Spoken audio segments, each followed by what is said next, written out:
In this video, I want to go over some soloing ideas for Somewhere Over the Rainbow. We spent a couple of videos on this tune.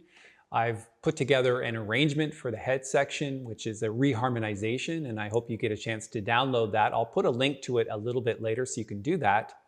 And if this is your first video on Somewhere Over the Rainbow and you haven't gone through the others, that's okay. Stick around because you really want to hear these soloing ideas. And I mentioned in the last video that the solo section is very different than the reharmonization. If you played the reharmonization with a bass player, they might get a little bit confused and you would really have to give them a chart. But most of the time, what you want to do is when you get into a solo section, the bass player is going to know what we call standard changes. And these are more or less the standard changes for Somewhere Over the Rainbow. And if you take a look at it, you can go through it chord by chord, but basically this is a flat 5 chord, but it's basically a 2-5 of A minor 7. So B half diminished 7th to E 7 flat 9, and this is 3 minor 7, and this is 6, 2, and then the same 2-5-1 of A minor.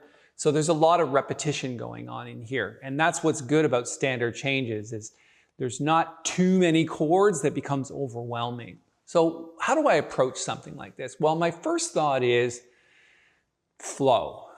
Now, if you've never heard that term before, maybe it's because I kind of made it up. But for me, it means flowing from one idea to the next, not putting a bunch of random ideas together. What I often hear beginning soloists do is they'll put an idea in and then the next idea will be completely different. It doesn't feed off the previous idea. So there's like little ostinato patterns that you might repeat. There might be chords that you might repeat. There might be runs that you repeat. But basically just picking ideas and moving through the tune step by step. So my first thought here is B half diminished 7th to E 7 flat 9. To me, that would be like some kind of diminished scale. So the diminished scale for E 7 flat 9 would be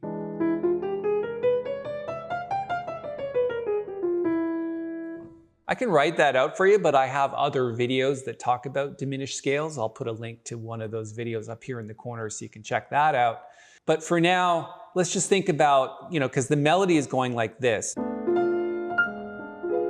Try to incorporate the melody sometimes whenever you can, especially in the beginning of an improv. So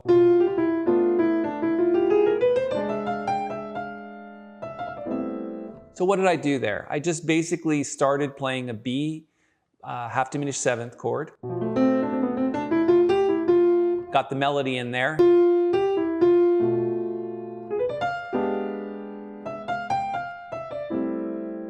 So I'm basically picking out little snippets of melody and putting them in with lines and chords and things like that.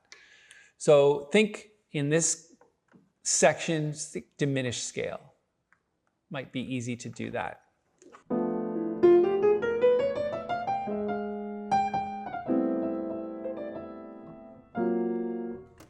So again, we're here on the A minor 7th chord. A standard A minor 7 bebop scale would be something like this. A, B, C, C sharp, D, E, F, G.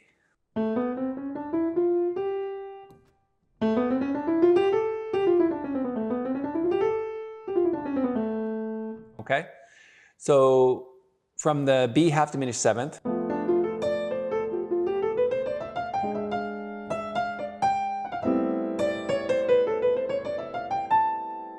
and that run for this bebop scale or half diminished scale or what they call 6th diminished scale, that's the 6th diminished note. And then to the D7, I would think about arpeggiating this one. So think about like a D7 flat 9 or sharp 9.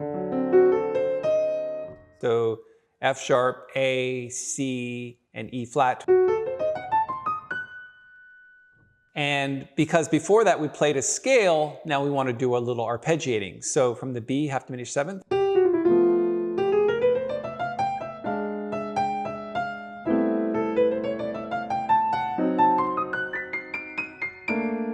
See what I did there? I kind of went up the scale, and then when I got to the D7, I kind of arpeggiated the F sharp, A, C, and E flat. Now you could arpeggiate the sharp 9 as well, maybe like this, with F sharp, B flat, C, and F. I can write that out as well. F sharp, B flat, C, and F, natural. And you can arpeggiate it on that D7 as well. So from the A minor.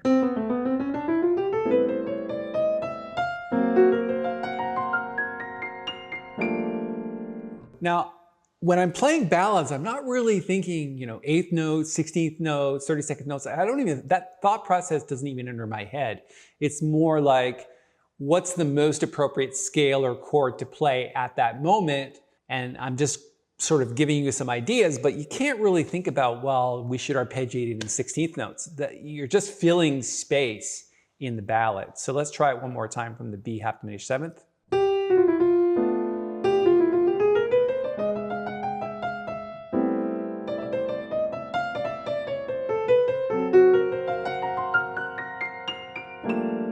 And then we get to the G minor, and it would be basically the same thing as the A minor chord, just some kind of scale.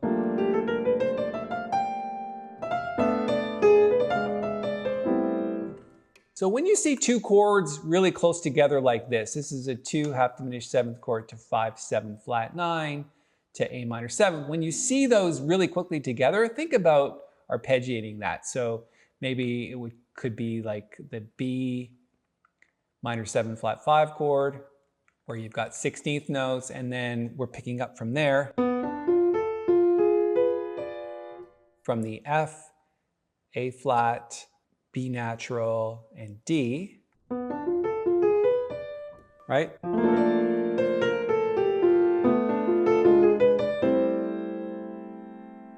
And then when we get to the A minor 7 to D7, we can get back to sort of say scale here and then chord here.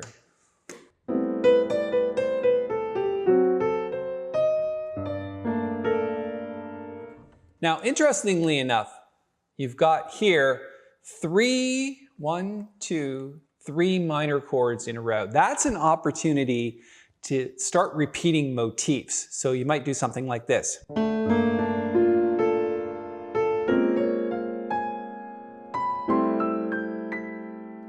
So half step below the third of the chord, which is an A natural.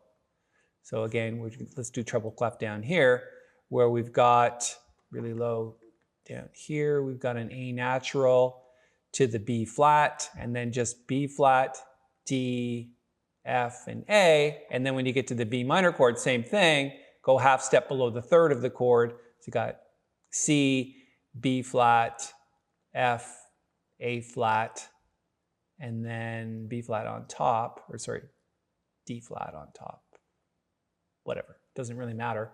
What matters is that you're kind of repeating those patterns.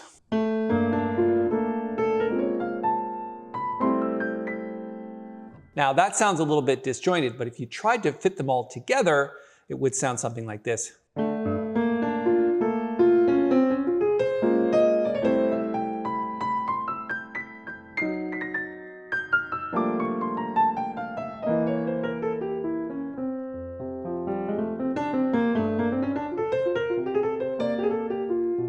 So from the B minor, or B half diminished 7th.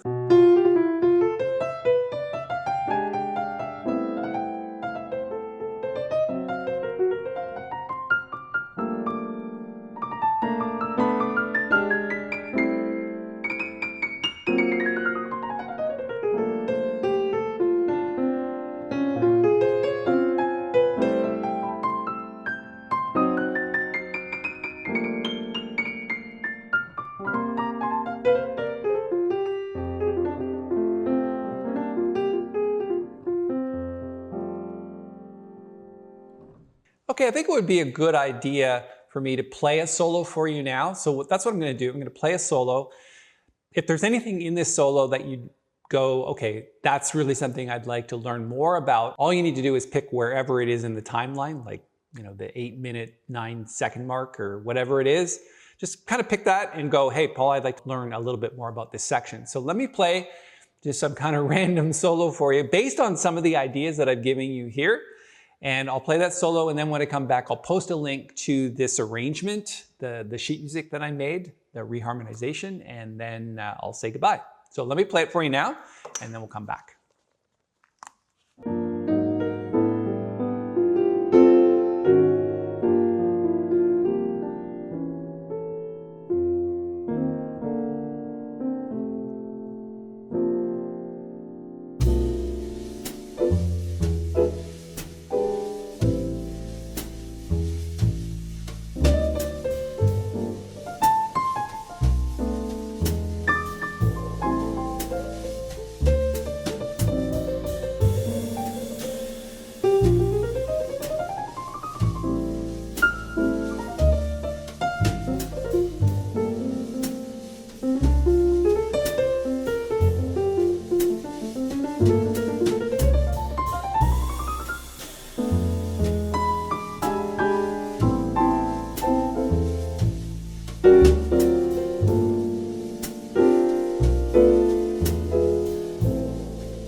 All right, so there's a little soloing on Somewhere Over the Rainbow. Again, if there's a specific part in that solo that you want to point out, just say where it is in the timeline and we'll talk about that.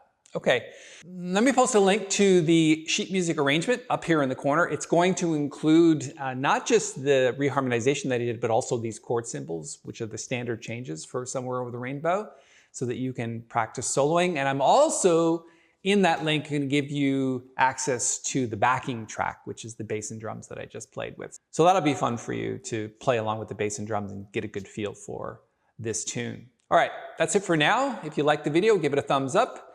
And if you want to subscribe to the channel, that would be great. Love to have you here. We're making videos all the time. We've been around for about a year now, so it's coming along. And our subscribers are growing, about 10, maybe 15 subscribers a day, and I hope that you're one of them because that's what I'm here for. I'm here to help.